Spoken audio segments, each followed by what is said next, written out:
অনেকদিন ধরে মন চাচ্ছিল যে একটু সালোয়ার কামিজ পরি, একটু বাঙালি সাজে সাজি, চোখে কাজল দিয়ে টিপ দেই। তো যেই বলা সেই কাজ। হ্যালো এভরিওয়ান, আসসালামু আলাইকুম, হিয়ার ইজ মৌমিতা। তো বাঙালি সাজে তো সাজবো, বাট আজকে সারাদিন কি কি করছি, কোথায় যাচ্ছি, সব থাকবে এই ব্লগে। আসলে যেটা সত্যি কথা, অনেকদিন ধরে সালোয়ার কামিজ পরাই হয় না বা পরে বাইরে যাওয়া হয় না। যেহেতু লন্ডনে ভার্সিটি করি আর কাজেও যাওয়া হয়, আর আমি ভার্সিটিতে বা কাজে একটু ফর্মাল আউটফিট পরতেই আমার বেশি কমফোর্টেবল লাগে, যেই কারণে সালোয়ার কামিজ পরে আর বাইরে যাওয়াটা হয় না। আর এই কারণে আমি সালোয়ার কামিজগুলো একটা লাগেজে করে এক জায়গায় রেখে দিয়েছি। আর আজকে সেটা বের করতে আমার অনেক হ্যাসেল হয়েছিল, যেহেতু আলিফও বাসায় নেই, ওর ভার্সিটিতে। তো যাই হোক, হাতের কাছে যেটা পেয়েছি সেটাই পরে নিলাম। আর আমার মনে হচ্ছিল যে এই ড্রেসের সাথে লিপটা ড্র করে একটু লিপ গ্লস লাগালে বেটার লাগবে। আমি একজোড়া খুব মিনিমাল ঝুমকা পরে নিয়েছি এই ড্রেসের সাথে, আমার মনে হচ্ছে ভালোই লাগছে। আর এই তো চোখে কাজল, কপালে টিপ দিয়ে অনেকদিন পর আর কি ভাল লাগছে। তো আমার রেডি হওয়া অলমোস্ট ডান। লাস্টলি আমি আমার এই পছন্দের পারফিউমটা ইউজ করছি, এটার স্মেলটা সো গুড। তো হোয়াট এভার, আমার রেডি হওয়া ডান। আর এই দিনটাতে আমি স্প্যাগেটি রান্না করেছিলাম একটু বাঙালি স্টাইলে, ফিশ কাটলেট দিয়ে। দেখতে যেরকম সুন্দর হয়েছিল, খেতেও সেরকম ডেলিশিয়াস ছিল। তো if you guys want the recipe, I will upload soon. Whatever, আমি এখান থেকে বাসা থেকে রওনা করে ফার্স্টে গিয়েছিলাম পোস্ট অফিসে, কারণ সেখানে আমার একটা পার্সেল কালেক্ট করতে হয়েছিল। তো তারপরে আমি গিয়েছিলাম আমাদের যে আগের বাসা, সেখানে আমাদের অনেক জিনিসপত্র রয়ে গিয়েছিল। তো ভাবলাম যে সেগুলো নিয়ে একবারে এখান থেকে বাজার করে বাসায় যাই। আর এর মাঝে আলিফ ভার্সিটি শেষ করে এখানে এসেছিল। আর যেহেতু এটা লন্ডনের বাঙালি এরিয়া, মানে বাংলাদেশি সব কিছু, বাঙালি মানুষ, বাঙালি খাবার দাবার, বাংলা লেখা, সব কিছু এখানে দেখা যায়, পাওয়া যায়। তো ভাবলাম যেহেতু এই জায়গায় এসেছি আজকে, তো বাজার করে নিয়ে যাই। বাংলাদেশি সব খাবার দাবার সব কিছু পাওয়া যায়, এমন কোনো জিনিস নাই যে এখানে পাওয়া যায় না। আর এটা হচ্ছে হোয়াইট চ্যাপেল, লন্ডনের, যেটা অলমোস্ট সবাই চিনে, বাঙালি এরিয়া।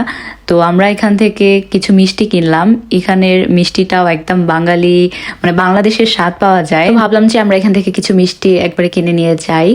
আর অনেকদিন ধরে মিষ্টিও খেতে ইচ্ছে করছে। আর এরকম মানে টাটকা মিষ্টি আর লন্ডনের অন্যান্য কোথাও পাওয়া যায় না, গেলেও আমি জানি না কোথায় পাওয়া যায়। তাই আমি হোয়াইট চ্যাপেলে যখনই যাই বা আলিফ যায়, বাংলাদেশি যা যা আছে সব কিছু, মশলা থেকে শুরু করে খাবার দাবার আর অন্যান্য যা কিছু আছে সেগুলি কিনে নিয়ে আসি।